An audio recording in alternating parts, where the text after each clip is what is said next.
And we're back with Joey Scambia and Rayce Hauser. Joey, you've been on once before, I think well over a year ago. Rayce, you have not been on. It's nice to have both of y'all here. Let's start with Joey. If you could give yourself an intro, and then we'll go into Rayce, kind of where y'all coming from, why y'all both together right now, and then we'll rock and roll with the topic. Yeah, so happy to be on for the second time. It's a great honor given the past history of guests. Um, so I'm Joey Scambia. I'm a sports physical therapist. I completed a sports physical residency at Johns Hopkins Hospital up in Maryland in 2021. I went to PT school at the University of Rhode Island and actually just finished up a 3-year stint with Johns Hopkins down at IMG Academy in Florida. Just recently moved back to the Northeast in the New York, New Jersey area. Currently in the middle of a job search, hoping to almost be at the end of that, but looking forward to getting started on the next chapter. And then, I'm Rayce Hauser. I'm a PT for Roke Performance Therapy out here in Portland, Oregon. Similar to Joey, did a orthopedic residency out in University of Maryland, Baltimore. Finished that in 2022. And then also did my DPT at Pacific University out here in Hillsboro, Oregon. And then, after residency, we started Rehab Renaissance, which is sort of this continuing education platform, as well as sort of this platform also for patients to receive virtual rehab services as well. Nice. And then the reason y'all are together right now is you have a course this weekend. Is that right? Teaching it at Rayce's clinic. Nice. Out in Tigard, Oregon at Roke Performance Physical Therapy. So in time putting this course on. Our first one was in Virginia in April, had a really good turnout, and now we have back-to-back courses tomorrow and Sunday in Oregon here, and then next week we're going to be heading to Montana. One of Rayce's buddies works at a clinic out there, and they offered to host, so we said let's do back-to-backs, stay out west a little bit. Yeah, that's great. Well, the topic for today is essentially the course or the topic that y'all are giving this weekend and next weekend, all things athletic low back pain. So, and I'm pretty sure that's the name of the course. Can you all discuss like what that actually means? What is athletic low back pain? And then we can kind of dive into more of the specifics itself. Yeah, so athletic low back pain, it kind of started out as a passion project in residency. So just to backtrack a little bit, I played Division I baseball in college, and I developed a pretty significant spondy. A lot of kinesiophobic issues came along with that due to some of the narratives I was fed. Felt like I didn't get the best of rehab that I could have gotten, and ultimately I wound up retiring. I'm going to get into this a little bit more in detail at the end because I want to utilize it as a case study. But just to kind of keep it short and sweet here, I felt like I couldn't mentally or physically compete how I wanted to compete at a high level. So I ultimately retired from sport. And this was an opportunity in residency where we had 2 assignments, 2 presentations. One of them was a topic of choice. And, because of my background and because of my history, this just started as, 40-minute presentation. You're going to present it to the staff, pick a topic that you want to do. So I picked athletic low back pain, dove into all the literature, big lit review, just focus on mainly spondys and, the topic of athletic low back pain in general. And then I showed it to Rayce since he wound up being my neighbor in Maryland when he was doing his residency. And then we kind of just started talking about it. And eventually it became, hey, let's beef up this presentation a little bit. One thing led to the next. Then we're invited to give a presentation of this lecture to his physical therapy program, which we did for 2 to 3 years. I believe this will be going on year 3 in this fall. And then once we did it several times and got comfortable with it, we're like, hey, why don't we, beef this up even more and make this into a course, because the feedback we had gotten from the students and some of their faculty was really good. So we kind of thought like we have something going here. Let's really amplify this and make it into a continuing education course. When you were diving into the research, when you're looking it up and the papers themselves, are they mainly utilizing the verbiage or the word spondy or spondy, the specific different types, or do they actually use athletic low back pain in the research? So sometimes they'll dive into athletic low back pain, and they basically just define that as, pain between the last rib and the gluteal fold. And I believe they classify it as something that lasts for just more than 1 day. So it kind of like a very vague definition. And then a lot of the research actually did specifically mention like the types of spondys, with spondylolysis being mostly the main one that was, talked about in a variety of articles. And what was interesting, going through the lit review, a lot of the outcomes in terms of actually getting people back to sport were really good, like up to 70 to 90% if there was 3 to 6 months of relative rest. But when I dug a little bit deeper and we got into some of the outcomes, they were just horrible. You know, up to 2/3 after a year coming back to the clinic for symptoms again. And as I'm going through some of the literature in terms of like best return to sport or best way to get somebody back to sport, progressing exercise, kind of all those topics, all of these words kept showing up across some of these systematic reviews, like uncertain, shortage of evidence. We need more systematic reviews and meta-analyses. We can't come up with a consensus on, return to sport testing. So everything was very gray and unknown. So this really made me want to dig deeper and like use what we know from literature, use what I know from being a collegiate athlete, and then use what I now know as a clinician to kind of combine it into like a robust test battery, which we haven't found anywhere in the literature other than some like very, very remedial stuff in like earlier stages of rehab. There was nothing out there in terms of a specific phase-based approach, what tests and metrics are the most optimal. There was none of that.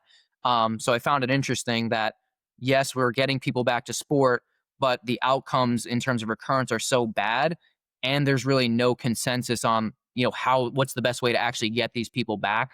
So we kind of used a combination of all that to develop kind of a test battery, if you will, to make sure that patients are checking, the appropriate boxes, and we're not just sending them back kind of like a situation like mine where we don't necessarily know if they're actually ready or not. Yeah, I think a lot of this conversation will be surrounded around spondys themselves. So, Rayce, can you just dive into the different types of spondys, what they mean, and then we can go from there. Yeah, so I think we have sort of the broad categories of spondys that people kind of refer to. So if we think spondylosis, thinking more of like the OA of the spine, we have the spondylolysis, which is that fracture of that pars interarticularis. And we have that spondylolisthesis, which is going to be that slippage of that one vertebra on top of the other. I would say when we commonly refer to spondys within sports rehab, it typically is referring to that stress fracture in that pars interarticularis or some form of bone stress injury along the continuum there. When we start to dive more into the spondys, and we'll refer to spondys here as like the bone stress injury pars fracture. So we kind of have three broad types in terms of active, cold, or mixed. And what we mean by that is active, there's going to be bone marrow edema present. So that means there's going to be a chance of the bone actually healing and actually having bone union there. Whereas if it's cold, when they do the imaging, there's going to be a fracture present. There's going to be no bone marrow edema. So there's pretty much no chance of this actually healing or fusing. And then we have a mixed one. So if we have a bilateral spondy, potentially one side could be active or hot, one side could be cold. And so then from a treatment perspective, we might have to be a little more creative or be a little more mindful in terms of what we're doing from a pain provocation standpoint. When we then break down spondys from an imaging standpoint, there are a handful of different classifications out there. The one that we utilize for our course has grades 1 through 4. So grade 1 being minimal bone marrow edema with no fracture. Grade 2, moderate amount of edema, no fracture. Grade 3, significant amount of bone marrow edema without a fracture. And then grade 4 still is going to have that significant bone marrow edema, but now there's going to be a fracture present. The other ones that we can go into, it's called the Hollenberg classification. So they have a grade 0, which is no abnormality on imaging. Grade 1 is going to be marrow edema only, no fracture. Grade 2 is going to be that marrow edema with a partial or incomplete pars fracture. Grade 3, marrow edema, complete pars fracture. And then grade 4 is the non-united fracture. And then from that, a more recent study came out with a classification that they adapted from the Hollenberg. So they have the grade 0, so the stress reaction, marrow edema only. Grade A is going to be a small pars fracture, less than 50%. Grade B, incomplete partial fracture, greater than 50%. Grade C, complete fracture. Grade D, complete fracture with greater than 2 millimeters of distraction. And then these grades can break down even further to what region of the back or within the spine in terms of the actual level.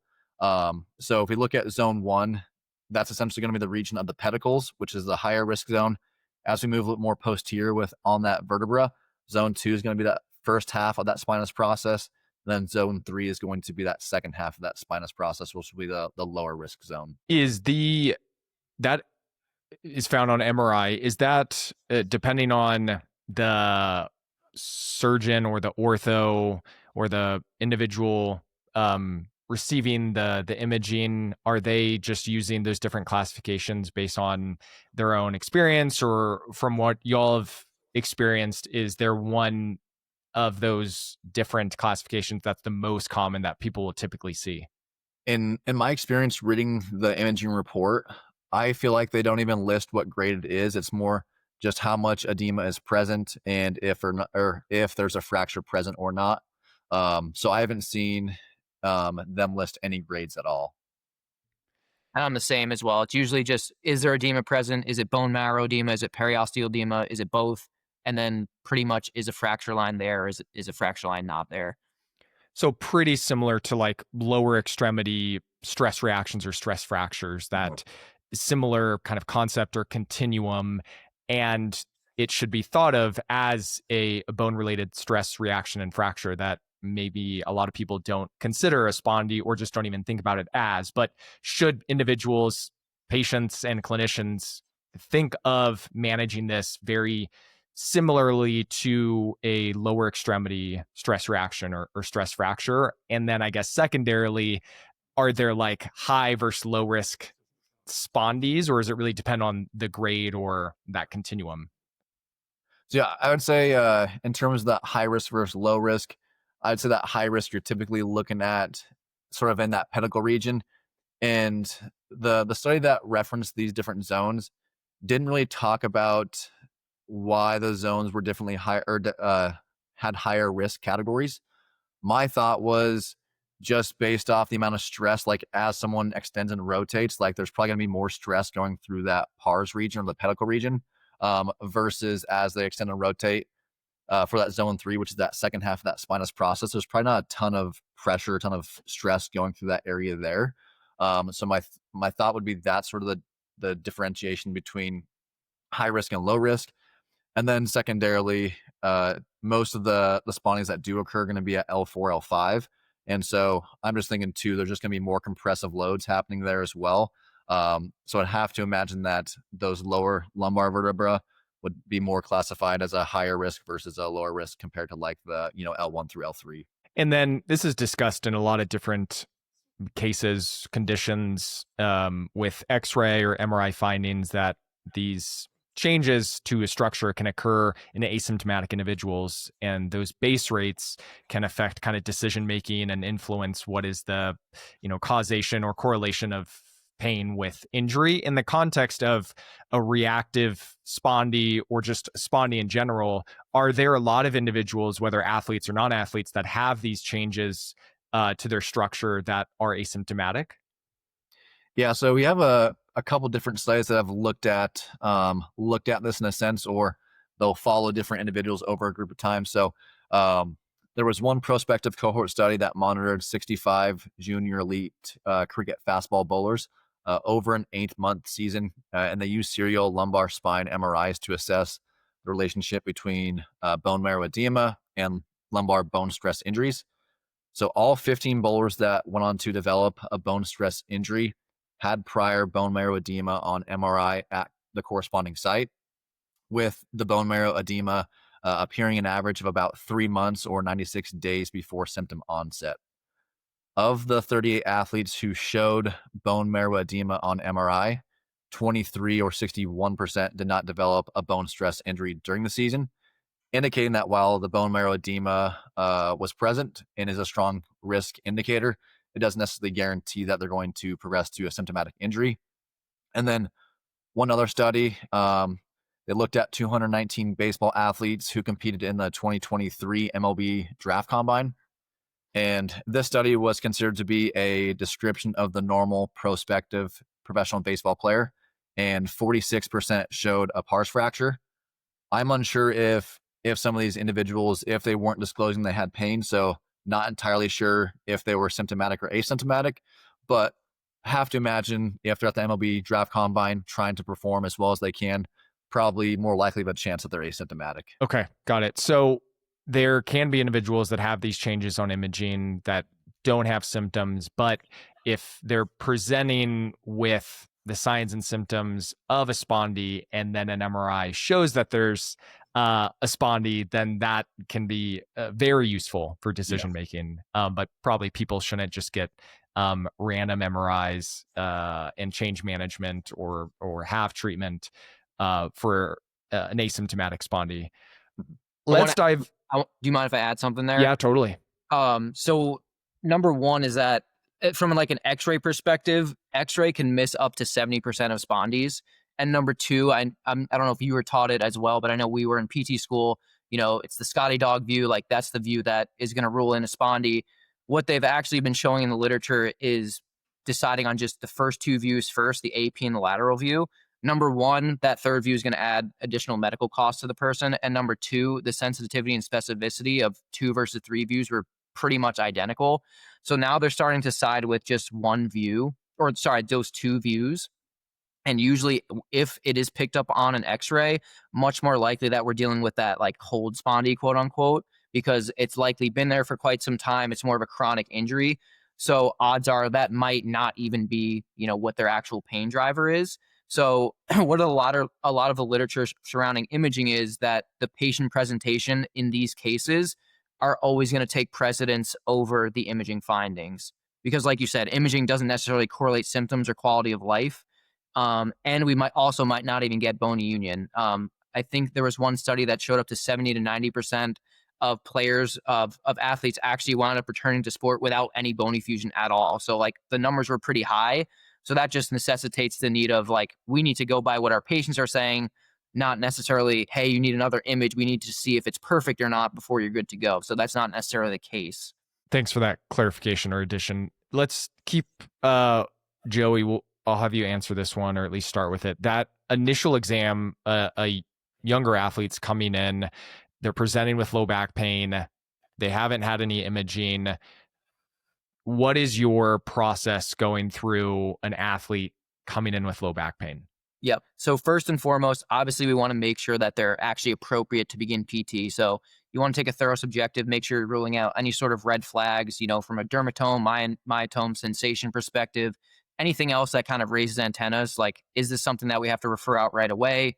Is this something we can refer and treat at the same time? Or is this something that we can treat and then potentially refer if, you know, symptoms aren't improving?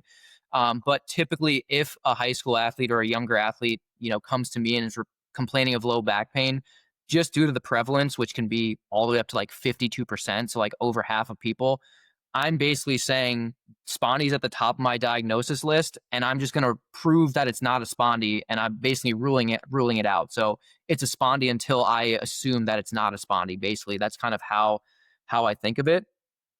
And then especially in this population, like I know we talk a ton about, you know, non-specific low back pain in this profession, how pain is very multifactorial, which is obviously true with the youth population as well.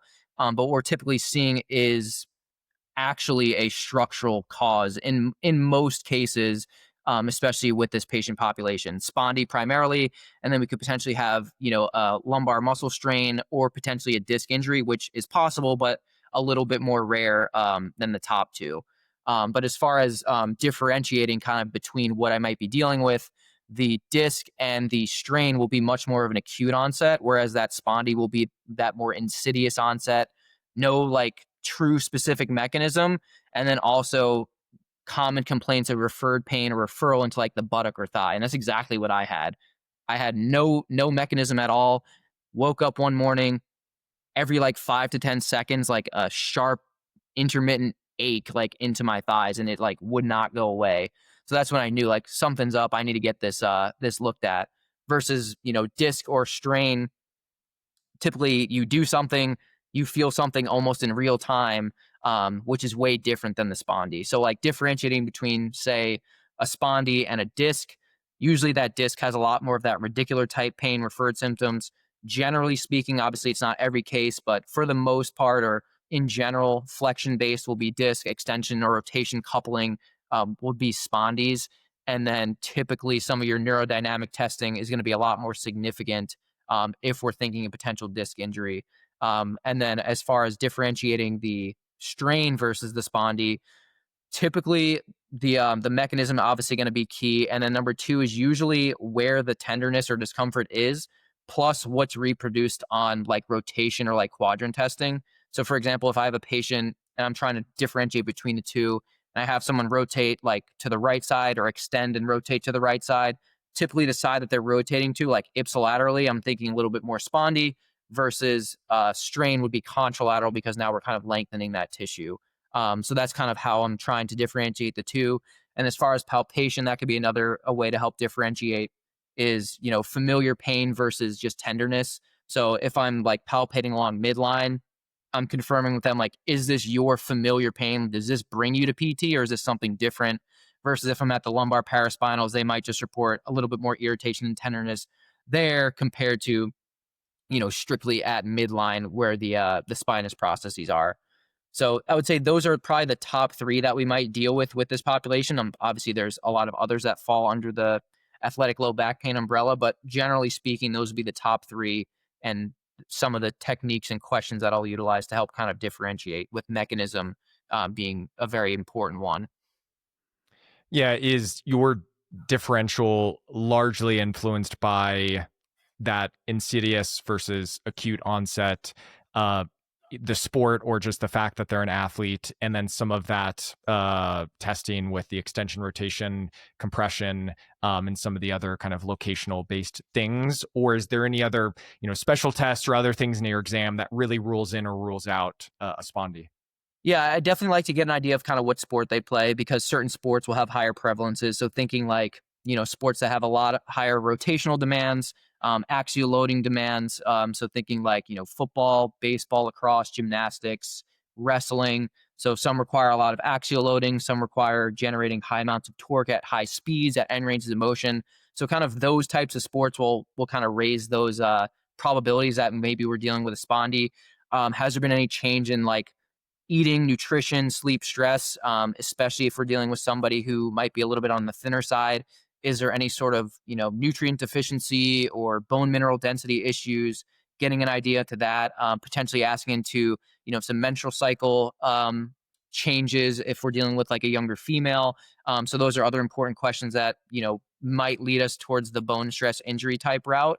But I would say those are probably the key things that I'm also wanting to ask subjectively, to make sure that we're potentially ruling everything out possible before we change what our diagnosis is or refer for imaging. Because I will say, I'm obviously not, let's get an image right away, but in these types of cases, getting an image for a suspected spondy can be very helpful because the earlier that we can detect these, the much greater the probability and likelihood of someone returning back to sport within a normal time window. Yeah, so you go through the exam and your highest suspicion is it's a spondy. What does that conversation look like? Obviously, it's patient or athlete dependent, but are you immediately referring for imaging? Are you just explaining what a spondy is and saying, what are the next steps, and holding off on imaging depending on how the symptoms trend? What does that conversation look like? Yeah, I want to tag Rayce into this too because our scenarios in terms of evaluation were a bit different. So in most cases, they would have seen the physician at IMG first. So they very likely would have already had imaging before seeing me. Versus in Rayce's case, a lot more direct access. Likely haven't seen a physician or a healthcare provider first. So he's probably doing a little bit more of the education surrounding potential imaging, whereas I don't necessarily have to. I'll usually tell them like what it means and what this might mean from like a prognostic standpoint. But in my previous role, I usually wasn't telling them, or I wasn't the one to tell them like, hey, we should probably get imaging, or, we should wait X number of weeks and then get imaging. It's usually already done in my case. Yeah, I'll kind of highlight the benefits of imaging in terms of earlier diagnosis leads to better outcomes. Also, depending on the grade or severity on the imaging report, will at least give us a rough time window of how long should we expect this to take to get better. With our grade 1, grade 2, less time, grade 3 to grade 4, more time, potentially getting up to 4+ months for an individual to get back to sport. So I kind of mentioned that aspect. I also mentioned to them, like, from a treatment standpoint, it's really not going to affect a ton what we do, in terms of I'm probably likely going to keep things pain-free for the vast majority of the rehab. If they decide to get imaging and it shows that it's a cold spondy, I'm probably going to be maybe a little bit more aggressive.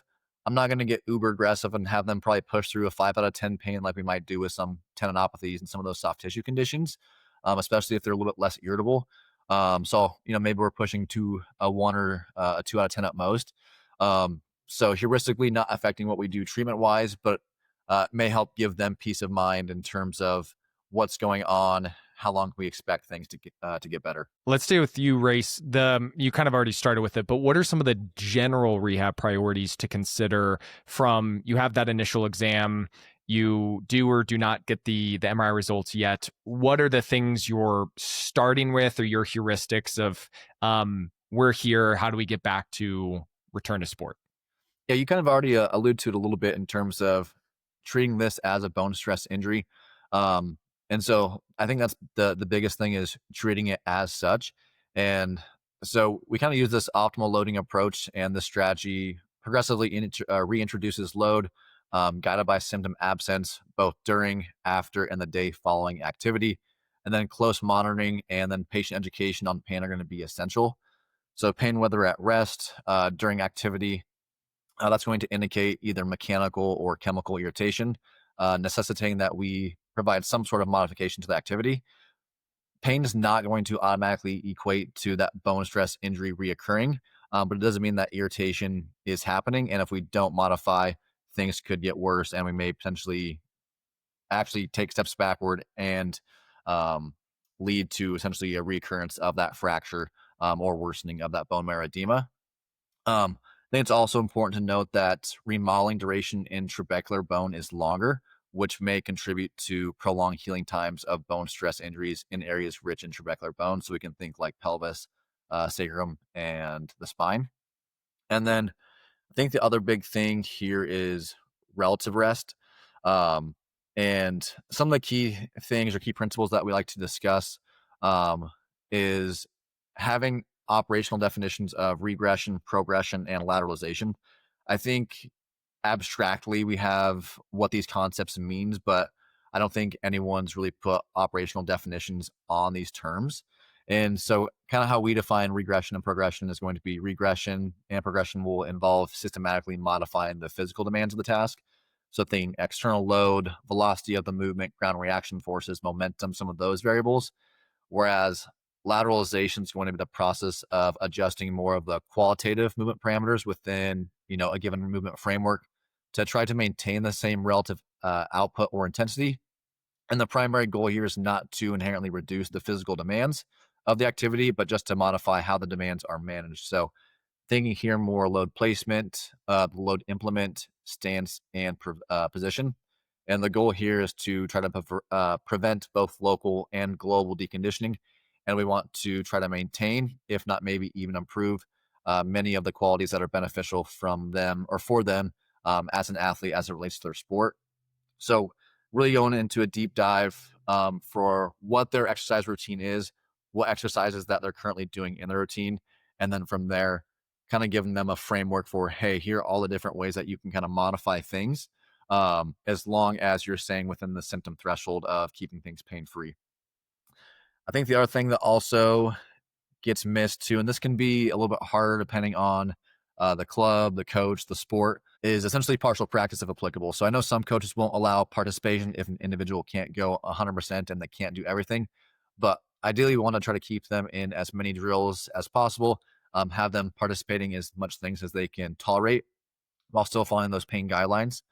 And there's starting to become some research out there in terms of if you're unsure which variable to manipulate first, some research is suggesting that frequency might be more important than, like, let's say we're working with the baseball player, the number of swings in a session.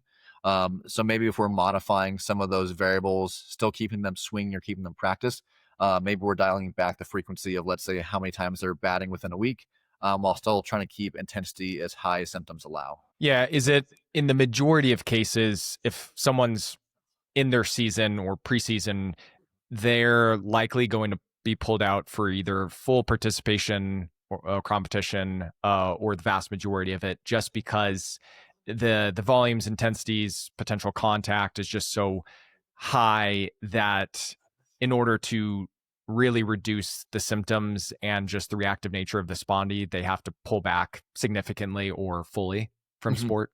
Yeah, and I would say for sports that I've seen where it's probably harder for them to continue to actually practice with the team, probably sports like lacrosse, soccer.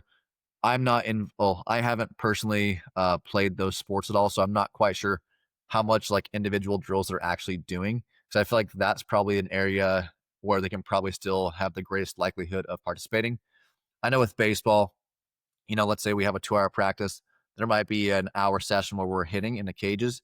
And I think that can be an easy area for modification where, hey, maybe if instead of swinging at 100%, maybe we swing at 75%. And that allows you to still practice and still continue to swing pain free. Um, let's say swinging is painful even at super light intensities. Hey, maybe let's work on our on bunting. So let's work on squeeze bunts. Let's work on push bunts.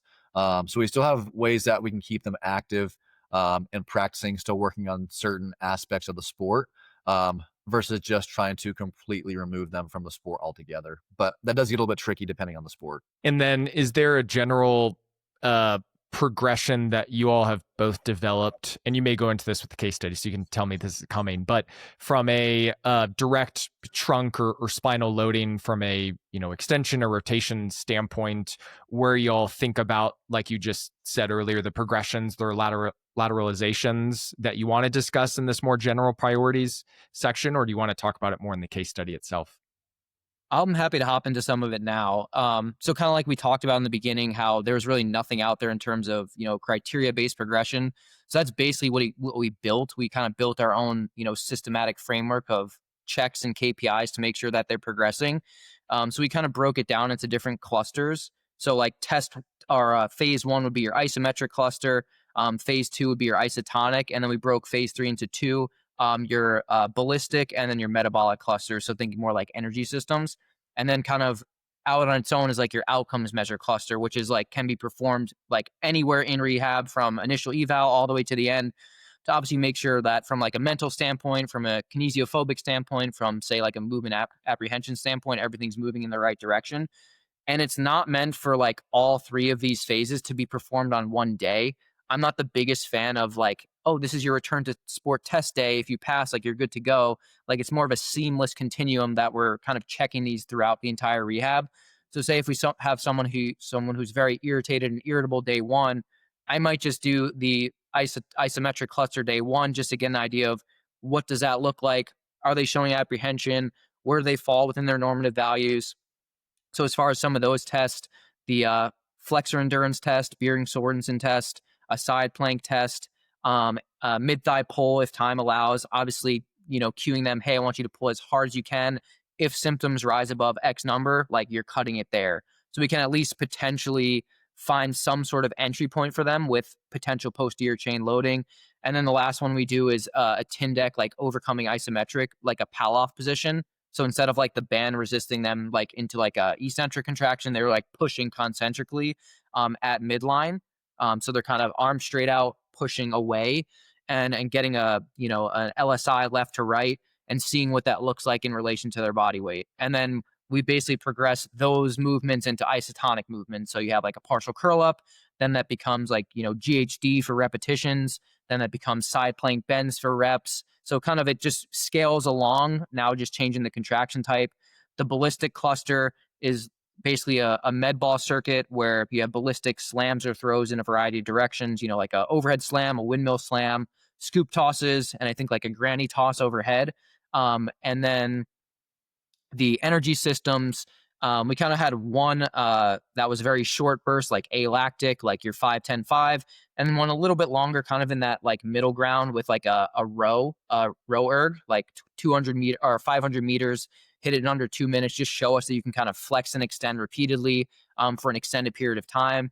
And I believe for the outcome measures, it was the Tampa scale of kinesiophobia, Oswestry, and then the patient specific functional scale. So like picking 3 to 5 activities that they want to get back to. They rate it, whatever it is day one, and then we kind of track that throughout rehab. So it's kind of a system of checks throughout rehab to make sure that they're actually ready versus just, okay, we think you're good, like go out in field, let's see what happens. Because we know with the rates of recurrence being so poor, like it's it's probably not only us, but we probably have a big reason as to why it's such a poor result.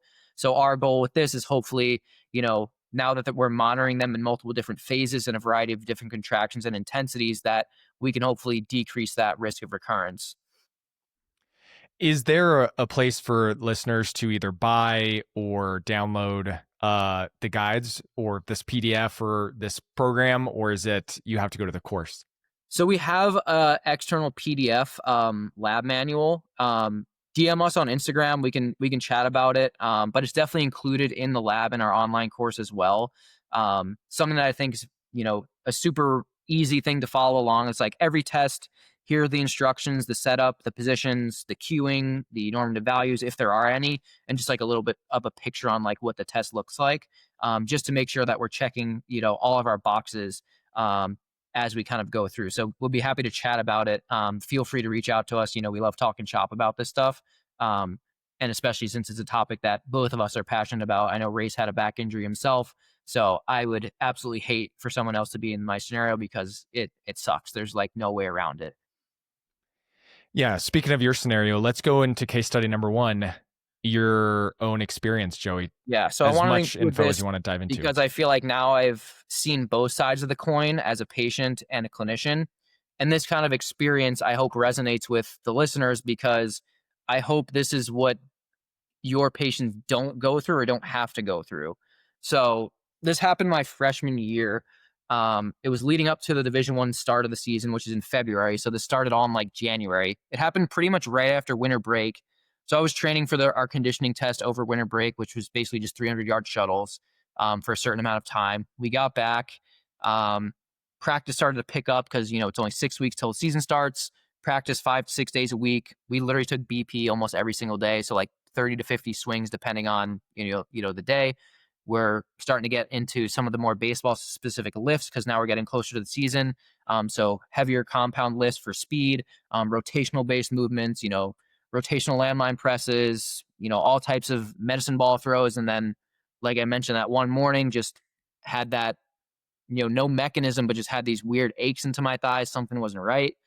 Got imaged, L304 spondylolysis, immediately put into a Boston brace for 23 hours a day, slept in it, really only just took it off when I was showering or eating. What's funny is that I wound up getting another orthopedic visit when I went home because I had to go home for a period of time because I wasn't on the travel roster at that point because I was out. So everyone's away from campus. So I'm like, let me just go home for the weekend. So I wound up getting another visit. And this orthopedist was like, oh, I would never put any of my patients in this brace. So like as a uninformed 19-year-old, I'm like, did I just completely waste 3 months of time?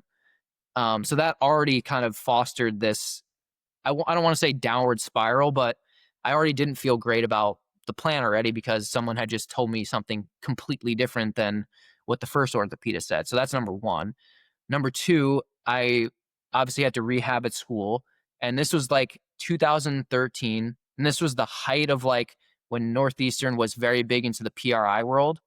So I'm not here to downplay the system. Like I can find value and utility in any system and try to integrate into my framework. So I'm not saying this from like a negative standpoint, but a lot of it was just related to learning how to breathe, learning how to roll over. I had an HEP where I'm blowing up balloons in my room. And like as an 18-year-old, I'm like, I don't understand this whatsoever. Like, I just want to mash in the weight room, like, and hit bombs in practice. And I'm like, I can't even do any of that. Like, granted, I know I'm not able to because of my symptoms, but I wanted to be able to do a little bit more from that standpoint. So I felt like I was kind of being detrained because I wasn't able to participate. That concept of absolute versus relative rest. Like, this whole thing felt like absolute rest. It felt like I was just kind of wasting away, losing everything that I worked on all winter break, all fall.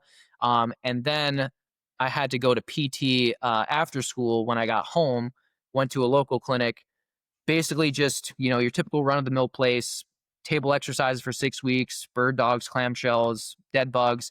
Again, not downplaying these, like in the earlier stages can be very useful in terms of finding an entry point to loading. But just the fact that none of these were ever really progressed or changed to, heavier loading, rotational based work, plyometrics, conditioning, testing, like there was none of that. So I obviously get back to school, things ramp up again. my back's killing me again. So like, it shouldn't really come as a surprise that this all happened. Like looking back, I'm like, wow, this makes so much sense why I'm back where I was. But in real time, I'm, super frustrated at the whole experience. What should have been like 3 to 4 or 5 months turned into like a 9-month disaster. So I was nervous to move. That second orthopedist did another MRI. I don't want you squatting or deadlifting ever again. Didn't ask my goals. Didn't ask what I want to get back to. It was literally look at the image for 5 minutes, or not even 5 minutes, 5 seconds. I don't want you squatting or deadlifting again. And then similar narratives in PT. Neutral spine, everything.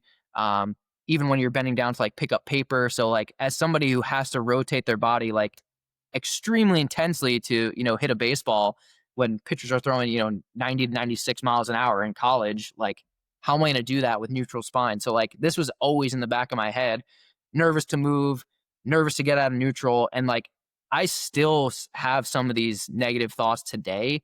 And that's with somebody who does this for a living and has an education in this background.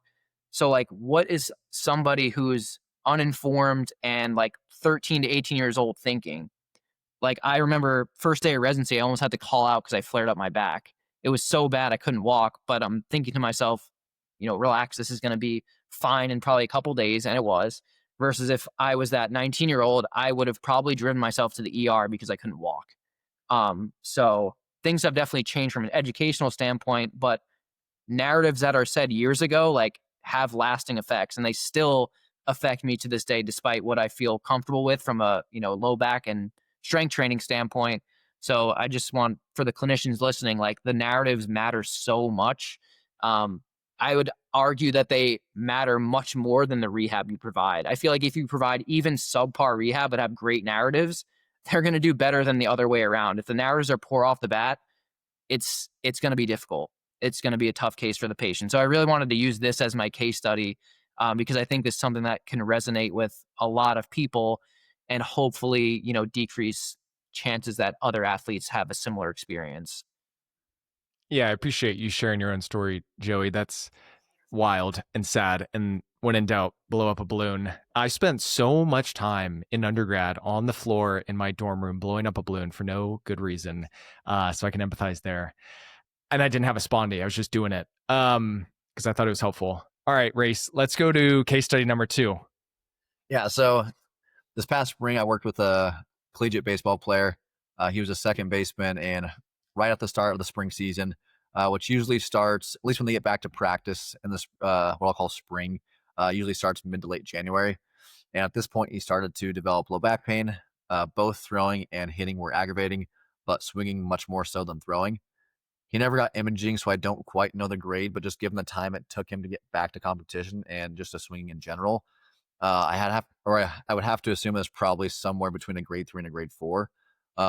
In terms of the test battery, within those first few sessions of seeing him, he was able to do mostly everything in those first 2 phases between the isometric and the isotonic cluster of that test battery. Hit KPIs, hit LSIs, normative values if they're available. But he had a significant amount of pain with these. And then with some other further objective testing, also revealed significant hip abductor strength on his push-off leg, which is his right leg in this case. And then we also did some jump testing on the force plates as well, and no significant differences in metrics in terms of like impulse asymmetries or jump height if we're looking at double leg and single leg counter movement jumps. He did have some pain with those jumps, more so the single leg, but kinematically he looked pretty solid there. And one of the Con Ed courses I was taking, it had mentioned if they can't generate great force and power from the hip, they're going to try to generate force elsewhere, and they're probably going to try to use more of their contractile structures within the trunk, like the obliques, to try to generate some of that force. And so I'm thinking there were probably then, if they're using that sort of strategy, we're probably getting increased compressive forces on the lumbar spine and specifically the pars. So where we started out from an exercise standpoint is pretty regressed, a much higher volume allocated towards our sensory motor, or kind of our typical core stabilization exercises, as we like to call it in the industry. And a lot of the lower extremity compound lifts that he was doing with his team, like Bulgarians, deadlifts, squats, those sorts of things, We had to modify a lot of those to overcoming ISOs at about 50% in intensity. And in terms of how low he was in those positions, he was pretty high up, so not too deep either. But over those first 4 weeks, progression was actually extremely slow and slower than I was probably expecting. And we actually didn't start to notice a significant change in his symptoms until we actually modified his sleeping position. So historically, this guy likes to sleep on his stomach. I know we had briefly kind of talked about it probably that third week about trying to modify it. And I don't think he took it too seriously at that point. Symptoms were still kind of lingering quite a bit. But once he was deliberate about making that change, we started to really see the ball rolling in terms of him starting to progress and him starting to tolerate more exercises. Um, so say that's one thing, at least in this case, is not to dismiss sleeping position. I think a lot of times we're like, oh, it's just sleeping, like doesn't really matter. And I just remember seeing Dan Chapman's post on LinkedIn, a month ago about putting someone in a cervical collar for a little bit to reduce some of the muscular tension on the neck. And probably for most people, we don't go that route from an intervention standpoint. Similarly, we probably don't think to modify sleeping position a ton in a lot of cases, but in this case, it was actually very helpful. A large portion of our exercises, especially once we got to a point where he could tolerate more traditional based exercises, focused heavily on glute strength, lateral hip strength, and power. And kind of the rationale for that was similar, like I mentioned, if they don't have that power generation from the hip, they're going to start to use more of that rotational strategy and rely on the muscles of the trunk there. So as we were sort of building out this hip strengthening and hip power development, we're also kind of building out our trunk plyometrics with different rotational med ball toss variations, different med ball slam variations, and just starting at a very light intensity, not going through a ton of joint extrusion. Very easy to modify positions to a kneeling position just to limit the overall amount of extrusions happening in the lumbar spine. As we tolerate some of those lower intensity plyos, we can start to scale some of those so we can still keep extensive, keeping the range of motion relatively small with the lumbar spine. And we can also build out some more of the extensive plyos or med ball variations, but then have them go to standing. So he's going through a little more joint extrusion there. And then, once he's able to tolerate, those med ball variations with pretty decent intent, that's when we're like pretty confident that we can start introducing hitting and actually swinging. And big emphasis for him was in his swinging position. He was already starting what I would call just a greater position of anterior pelvic tilt.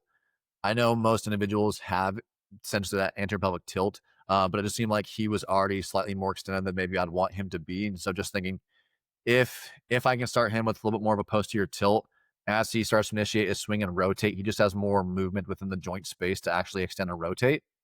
So we cleaned some of that stuff up with pelvis position. I would say with this, I'm not trying to have him actually get into an extreme amount of posterior tilt. I'm just trying to have him slightly tilt just to give him more room to move. Within the different swing variations, I gave him two different swing variations. So the one was, hopefully all the listeners here know Happy Gilmore.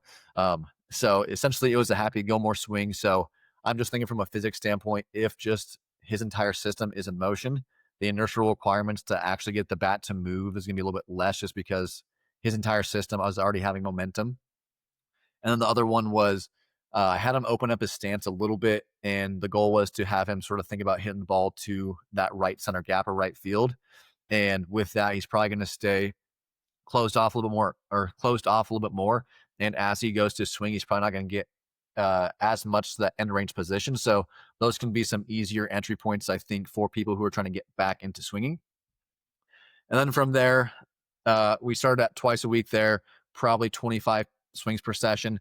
We ended up building up the volume first in some of those sessions. So let's say we did 25 for Monday, 25 on a Thursday.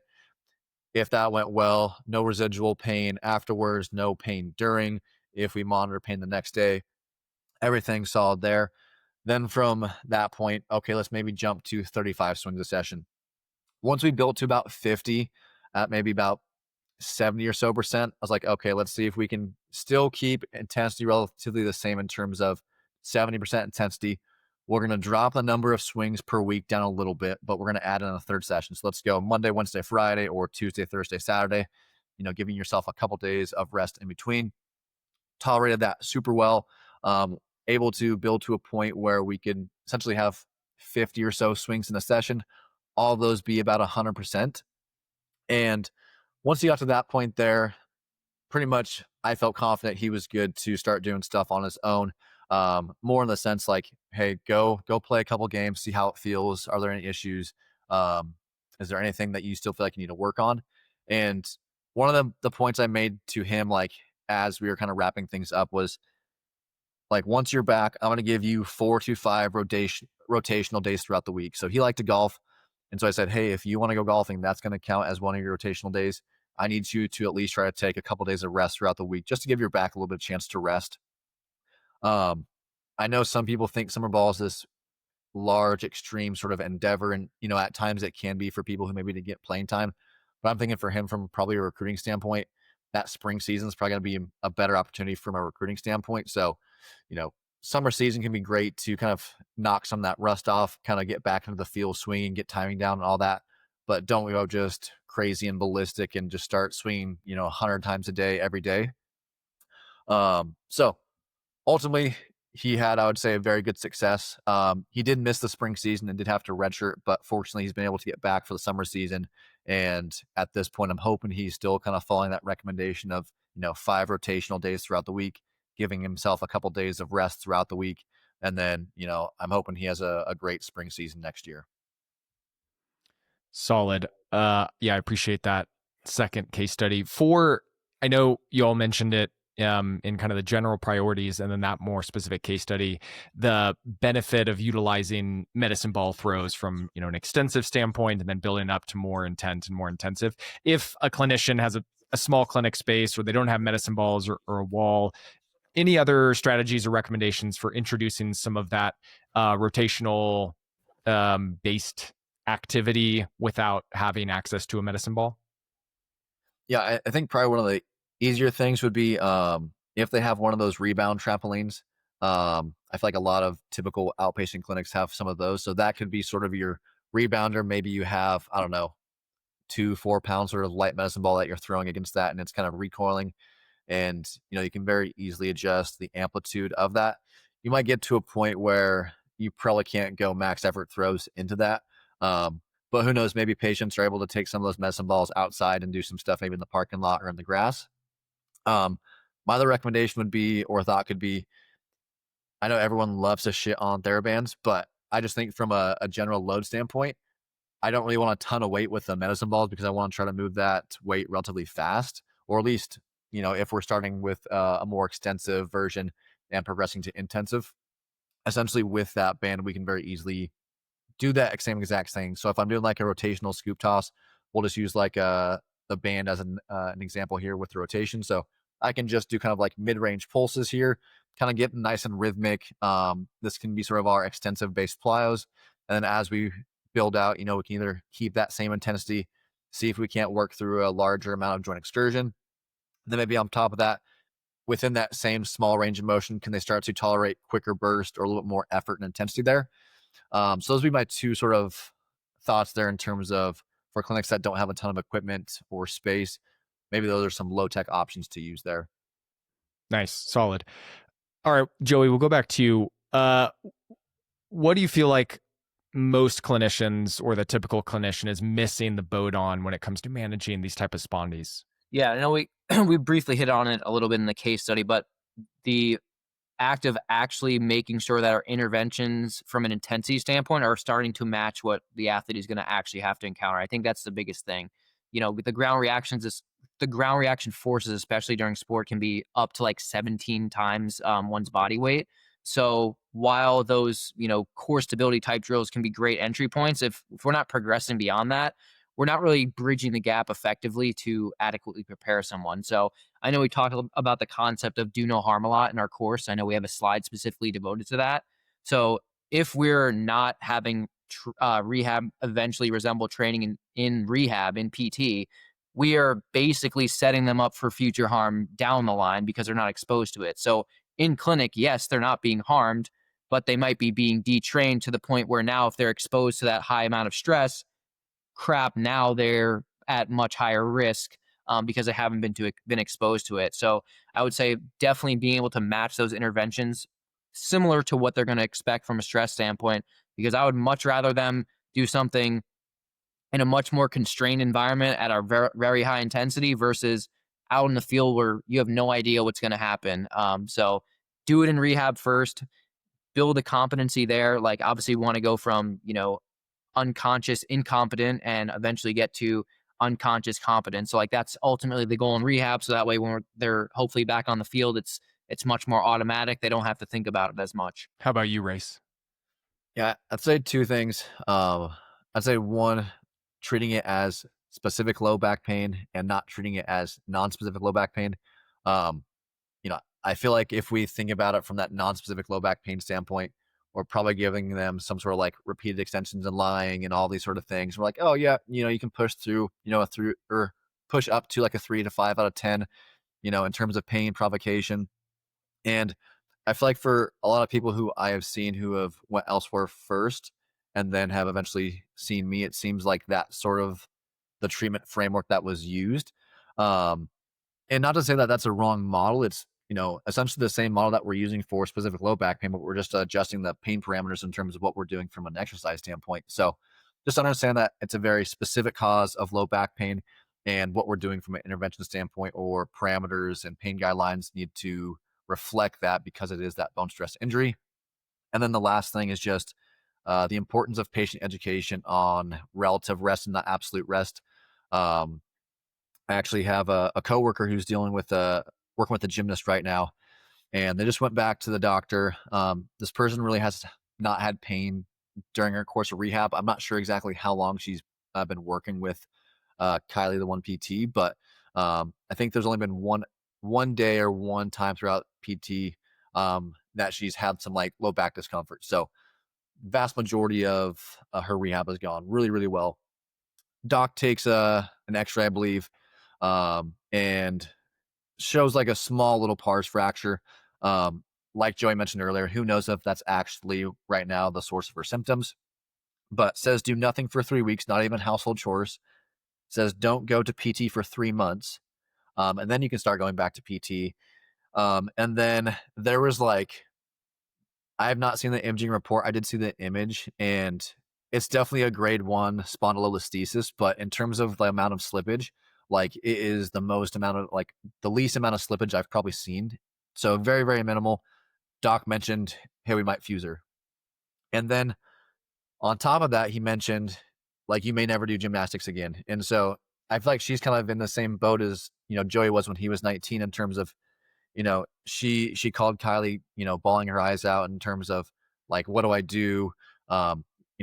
I imagine this athlete, her identity stems a lot from gymnastics and being an athlete, and, just that sort of education was just super harmful. And so I think if we can shift that sort of framework in terms of, hey, you can still do X, Y, and Z, just keep things pain free. If you want advice on how to modify things, either maybe the medical provider can be like, I'm happy to help, or hey, ask your PT on what are the different ways that you can modify these sorts of activities to still allow you to be active, still participate, and whatever activity that is meaningful for you. Are there cases that either of y'all have worked with or heard of where the spondy is worse enough or there's no improvement in symptoms where surgery is indicated? So I've worked with one person. I don't know exactly when she had the surgery. It was probably a couple years before I got to Roke. But she was someone who had a spondy, ended up having the fusion. And to this day, she's still dealing with pain, referring down to her buttocks, still having pain discomfort. I think some of it on her end kind of stems from just this workload management and not being able to like manage things appropriately, maybe just doing too much from a softball standpoint, whether it's playing 3 games in a day and then you have 3 games Friday, Saturday, Sunday each. And so I think some of her issues kind of stem a little bit from that, but she's the only person that I've worked with who has had that fusion, and my N of 1 is super small, and I would say at this point she's still struggling from the fusion. Either of y'all, anything else, any other final thoughts before we call it? I think we emphasize all the main key bullets that we wanted to get across for sure. Yeah, this was great. We haven't had a previous conversation on spondys, on the broad kind of topic of athletic low back pain, and I think y'all did a great job laying it out, providing cases, providing kind of these progressions, and highlighting those key points. And yeah, I think this is going to be great.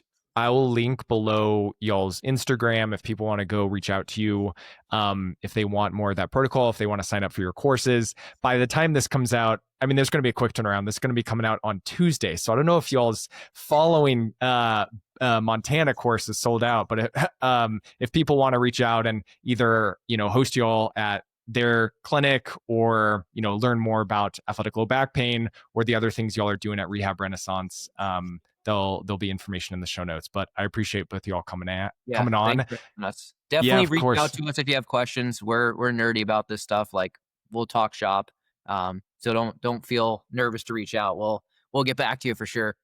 Yeah, perfect. All right, fellas, we'll call it there. Thanks for having us, Chris.